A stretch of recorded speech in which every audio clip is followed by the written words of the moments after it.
Maswerteng gabi po mga ka-STL. Narito na po ang resulta ng STL Bulacan para sa araw na to, third draw, May 1, 2025, araw ng Huwebes. Naway ang mga natayan niyo pong mga numero kanina ay manalo nawa ngayong gabing ito, 8 PM. Kaya't kunin niyo na po ang inyong mga tickets.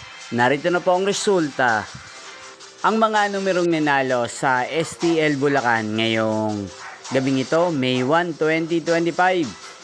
8 PM, third draw result 29 at 3 in exact order. Sa lahat po ng tumaya kanina sa STL Bulacan para sa third draw ng 29 at 3, congrats po sa inyo, panalo po kayo. Again, 29 at 3 in exact order. At ngayong gabing ito sa STL Bulacan, atin pong i-shoutout si Ate Irene ng Bulacan na nanonood din po sa channel na to. Shoutout po sa inyo, Ate Irene. Sana po ay nasa mabuti kayong kalagayan. Sana iswertehin din ang mga numerong tinatayaan nyo sa STL Bulacan. Inyo pong napanood ang resulta ng STL Bulacan sa channel na to, Roderick Hernandez TV. Maraming salamat po sa patuloy nyo pong panonood at pag-support sa aking channel. Magkita-kita pong muli tayo bukas ng alas 11 ng umaga.